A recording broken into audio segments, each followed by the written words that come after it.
Hi friends, welcome to Relaxrecipes. நம்ம நிறைய விதமான நெய்ச்சோறு தேங்காய்ச்சோறு ரெசிபிஸ் பார்த்துருப்போம்.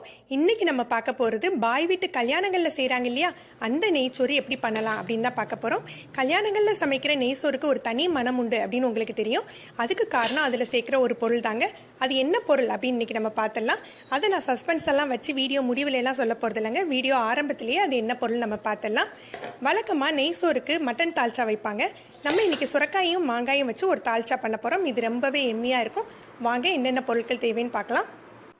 யூஸ்வலாக நெய்சோறு செய்யல பாஸ்மதி ரைஸ்லையோ இல்லது சீரக சம்பாலையோ செய்வாங்க. இங்கே நான் 2 விதமான அரிசி எடுத்து வச்சுருக்கேன். ஒன்று வந்து புழுங்கல் சம்பா, இன்னொன்று வாசனை சம்பா. இது ரெண்டையுமே நீங்கள் அரிசி கடையில் கேட்டு வாங்கிக்கலாம். அதாவது புழுங்கல் சம்பா 2 கப் சேர்த்துக்கிட்டீங்க அப்படின்னா அதோட ஒரு 1/2 கப் அல்லது 1 கப் அளவுக்கு வாசனை சம்பா கலந்துக்கிட்டாலே போதுங்க. உங்களுக்கு சூப்பராக நெய்சோறு கிடைக்கும். ஆனால் இது ரெண்டையும் ஒன்றா சேர்த்து நம்ம குக் பண்ண முடியாது. நம்ம எப்படி குக் பண்ணலான்னு பார்க்கலாம். முதல்ல இது ரெண்டையும் தனித்தனியாக நம்ம ஊற வச்சுக்கலாம். நான் இது 2 சேர்த்து ஒரு 1/2 கிலோ வர அளவுக்கு எடுத்து வச்சிருக்கேன். 2 கப் புழுங்கல் சம்பாவும் ஒரு 1/2 கப் போல் வாசனை சம்பா எடுத்து வச்சிருக்கேன். தாளிக்கிறதுக்கு கொஞ்சம் பட்டை, கிராம்பு, ஏலம், பிரியாணி இலை, பெரிய வெங்காயம் ஒரு 3 வெங்காயம் எடுத்திருக்கேன். ஒரே ஒரு தக்காளி, பெரிய தக்காளியாக பெரிய பெரிய துண்டாக கட் பண்ணி எடுத்துக்கோங்க. 4 பச்சை மிளகாய், கொஞ்சம் மல்லி புதினா கட் பண்ணி வச்சுருக்கேன். கீ ரைஸை நம்ம தனியாகவும் தாளித்து செய்யலாம், இல்லது கொஞ்சம் சாஃப்ட்னஸ் கொடுக்கறதுக்காக தயிரும் தேங்காய் பாலும் கலந்து செய்யலாம்.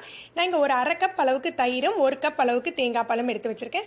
ஒரு 100 மில்லி நெய் எடுத்து வச்சுருக்கேன். கொஞ்சமாக எண்ணெயும் சேர்த்துக்க போகிறேன். நெய்யும் நீங்கள் தேங்காய் எண்ணெயும் சேர்த்துக்கிட்டால் உங்களுக்கு மனம் நல்லாயிருக்கும், இல்லது ரிஃபைண்ட் ஆயில் சேர்த்துக்கோங்க. 1 டேபிள் ஸ்பூன் அளவுக்கு இஞ்சி பூண்டு விழுது, கொஞ்சம் முந்திரி பருப்பு தாளிக்கிறதுக்கு எடுத்து வச்சுக்கலாம். முதல்ல நம்ம நெய்யும் எண்ணெயும் கலந்து சேர்த்துடலாம். 1 டேபிள் ஸ்பூன் நெய் அளவு நம்ம தம் போடுறதுக்காக நான் எடுத்து வச்சுருக்கேன். இதோட கொஞ்சமாக நான் ரிஃபைண்ட் ஆயில் சேர்த்துக்கிறேன். நெய் சூடாகட்டும்.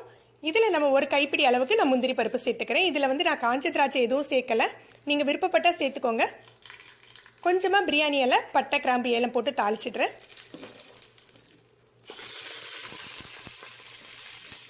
இதோட மெல்லிசாக அரிஞ்சு வச்சுருக்கேன் வெங்காயத்தை சேர்த்துக்கலாம். இதுக்கு பிரியாணி மாதிரி நல்ல வெங்காயம் முருகல் ஆகிற வரைக்கும் நம்ம வதக்க வேண்டியது இல்லைங்க. வெங்காயம் லைட்டாக வதங்கி அந்த பச்சை வாடை போகிற அளவுக்கு வதக்கினா போதும். நீங்கள் ரொம்ப நேரம் வெங்காயம் வதக்குனீங்க அப்படின்னா உங்களுக்கு தேங்காய் சோறு நெய்சோரோட கலர் மாறிடுங்க உங்களுக்கு. இதோட நம்ம பச்சை மிளகாய் சேர்த்துடலாம்.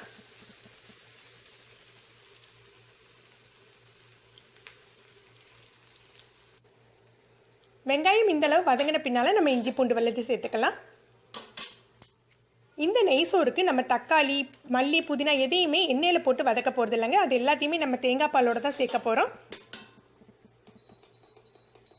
இஞ்சி பூண்டு லேசாக வதங்கின பின்னால் நம்ம எடுத்து வச்சுருக்கோம் இல்லையா, அந்த தயிரை சேர்த்துடலாம்.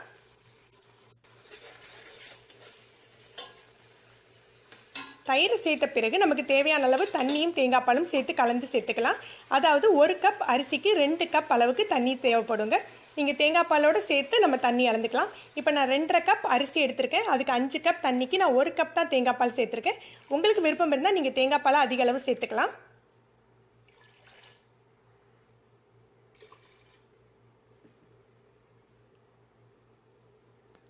தேங்காய் பால் சேர்த்த பின்னால் நம்ம வெட்டி வச்சுருக்கோம் இல்லையா தக்காளி, மல்லி, புதினா எல்லாத்தையுமே நம்ம தேங்காய் பாலில் கலந்துடலாம். நம்ம டைரெக்டாக எண்ணெயில் வதக்குனா நம்ம ஏற்கனவே பார்த்த மாதிரி கலர் மாறிடும். அப்புறம் உங்களுக்கு கீ ரைஸ் வந்து ரொம்ப ஒயிட்டாக இருக்காது. இப்போ தேவையான அளவு உப்பு கலந்துக்கலாம். உப்பு கலந்து நீங்கள் உப்பு காரம் செக் பண்ணி பார்த்துக்கோங்க. உங்களுக்கு காரம் அதிகமாக தேவைப்பட்டதுன்னா இன்னும் 2-3 பச்சை மிளகாய் நம்ம கட் பண்ணி சேர்த்துக்கலாம்.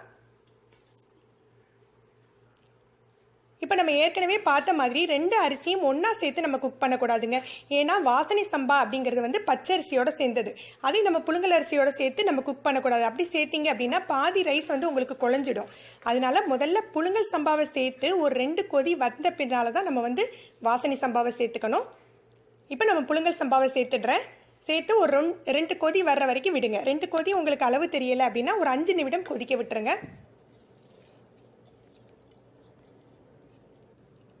புழுங்கல் சம்பா சேர்த்து மூடி போட்டு ஒரு 5 நிமிடம் கொதிக்க விடுங்க. அதுக்கப்புறம் நம்ம வாசனை சம்பாவை சேர்த்துக்கலாம்.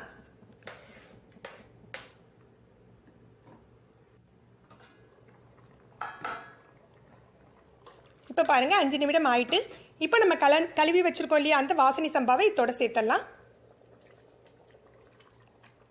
வாசனை சம்பா சேர்த்தாக்கலேயே உங்களுக்கு நல்ல மனம் தெரியுங்க. உங்களுக்கு இதுக்காக தனியாக மனம் சேர்க்கறதுக்காக வேறு எந்த பொருளும் நம்ம சேர்க்க வேண்டியதே இல்லை. இந்த வாசனை சம்பா சேர்த்தாலே உங்களுக்கு வந்து கல்யாண வீட்டில் செய்கிற நெய் சோறு வாசனை உங்களுக்கு கிடைச்சிடுங்க.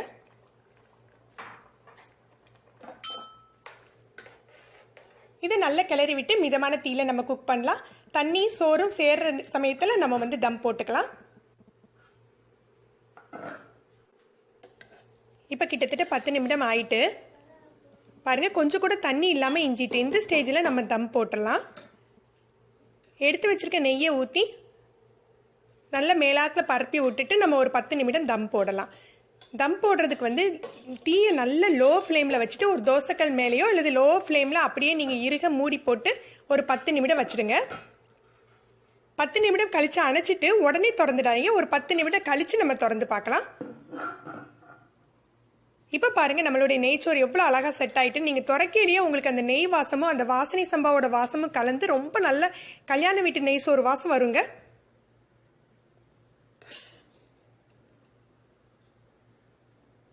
இப்போ நமக்கு சுவையும் மனமான நெய்ச்சோறு தயாராகிடுச்சு. நம்ம இப்போ தால்ச்சா எப்படி பண்ணலாம் அப்படின்னு பார்த்தலாம். இன்றைக்கி தால்ச்சா பண்ணுறதுக்காக நான் 1 கப் துவரம்பருப்பும் 1 கப் கடலைப்பருப்பும் எடுத்திருக்கேன். ரெண்டையும் சேர்த்து நல்லா கழுவி கொஞ்சமாக மஞ்சள் தூள் போட்டு வேக வச்சு எடுத்துக்கலாம். மிதமான தீயில நான் ஒரு 5 விசில் வேக வச்சுக்க போகிறேன். இப்போ என்னென்ன பொருட்கள் தேவை அப்படின்னு பார்த்துடலாம். 1 கப் அளவுக்கு நான் வந்து மாங்காய் கொஞ்சம் பெரிய பெரிய துண்டாக கட் பண்ணியிருக்கிறேன்.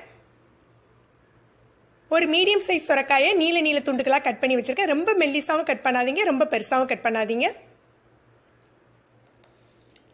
அப்புறம் 2 வெங்காயம், 2 தக்காளி. வெங்காயம் தக்காளியை கொஞ்சம் பெரிய பெரிய துண்டாவே கட் பண்ணிக்கோங்க, ரொம்ப மெல்லிசாக நறுக்கணும்னு இல்லை. கொஞ்சமாக மல்லி இலை, 4 பச்சை மிளகாய் எடுத்து வச்சுருக்கேன். 2 ஸ்பூன் குழம்புத்தூள், கொஞ்சம் புளி கட்டியாக கரைச்சி எடுத்து வச்சுக்கோங்க. 1 ஸ்பூன் இஞ்சி பூண்டு விழுது. அது போக நம்ம தாளிக்கிறதுக்கு பட்டை கிராம்பு ஏலம் வேணும்னா சேர்த்துக்கலாம், இல்லது நம்ம வெறும் கடுகு உளுந்தம் பருப்பு போட்டும் தாளிச்சுக்கலாம், நம்மளுடைய விருப்பம் தாங்க. இங்கே பட்டை கிராம்பு ஏலம் சேர்க்கறதா இருந்தால் இப்போ வெங்காயத்தோடய சேர்த்து நம்ம வதக்கிடலாம். வெங்காயம் இதுக்கு வந்து ரொம்ப வதங்கணும் இல்லைங்க, லேசாக அந்த பச்சை வாடை போகிற அளவுக்கு வதங்கினாலே போதும். இந்த அளவு வதங்கினாக்கில் நம்ம இஞ்சி பூண்டு விழுது சேர்த்துடலாம்.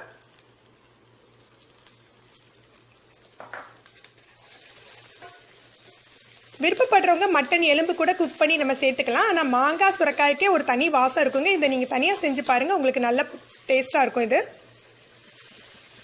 இஞ்சி பூண்டு விழுது வதங்கினாக்கில் நம்ம தக்காளி, மல்லி, பச்சை மிளகாய் இதெல்லாம் சேர்த்துடலாங்க.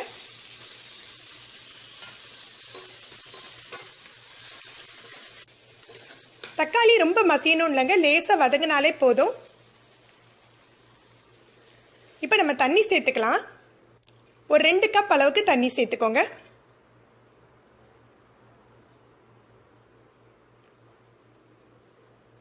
இதோட நம்ம மசாலாக்களை சேர்த்துடலாம். 2 ஸ்பூன் குழம்புத்தூள் சேர்த்துருக்கிறேன்.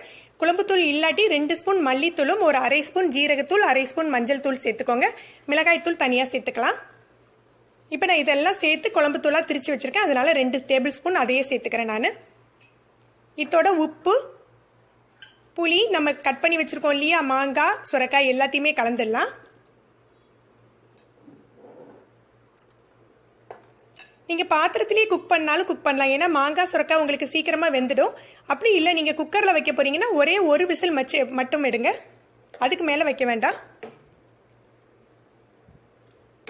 நம்ம புளித்தண்ணி சேர்க்கல, மொத்த புளித்தண்ணியை சேர்த்துட வேண்டாம், ஏன்னா நம்ம மாங்காய் சேர்க்கறதுனால புளிப்பை பார்த்துட்டு மீதி புளித்தண்ணியை சேர்த்துக்கலாம், அதனால கொஞ்சமாக எடுத்து வச்சுக்கோங்க. இப்போ நமக்கு நல்ல பருப்பு வெந்துட்டு பாருங்கள், இந்த அளவு வெந்தால் போதும், ரொம்ப மாவாக மசிய வேண்டாங்க. இப்போ காயும் நல்லா வெந்துடுச்சு, சுரைக்காயும் மாங்காயும் வெந்து நல்ல வாசம் வர ஆரம்பிச்சிடுச்சு. இப்போ நம்ம பருப்பை சேர்த்துடலாம்.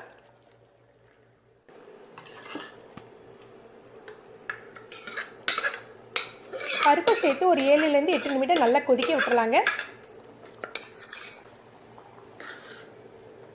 இப்போ கொதிக்கல நம்ம பார்த்துக்கலாம். புளி காணாட்டி நம்ம எடுத்து வச்சுருந்தோம் இல்லையா, அந்த புளியை இப்போ நம்ம சேர்த்துடலாம்.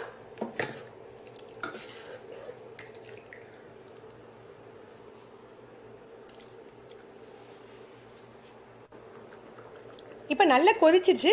இந்த ஸ்டேஜில் நம்ம அடுப்பு அணைச்சிடலாங்க. மல்லி இலை தூவி அப்படியே நம்ம யூஸ் பண்ணனா பண்ணலாம், நமக்கு விருப்பம் இருந்தால் நம்ம வந்து தாளித்து கொட்டி கூட உபயோகப்படுத்தலாம். இந்த கீ ரைஸுக்கும் இந்த தால்ச்சாவுக்கும் ரொம்பவே பொருத்தமாக இருக்குங்க. நீங்கள் ட்ரை பண்ணி பாருங்கள். உங்களுடைய கருத்துக்களை கமெண்ட்ஸில் சொல்லுங்கள். இந்த வீடியோ உங்களுக்கு பிடிச்சிருந்தா லைக் பண்ணுங்கள், ஷேர் பண்ணுங்கள், சப்ஸ்கிரைப் பண்ணுங்கள். மறக்காமல் கீழே உள்ள பெல் பட்டனை ப்ரெஸ் பண்ணுங்கள். அப்போ தான் நம்ம சேனலில் போடுற புது புது வீடியோக்களோட நோட்டிஃபிகேஷன் உங்களுக்கு இமீடியட்டாக கிடைக்கும். மேலும் ஒரு புதிய வீடியோவில் உங்களை சந்திக்கிறேன். நன்றி.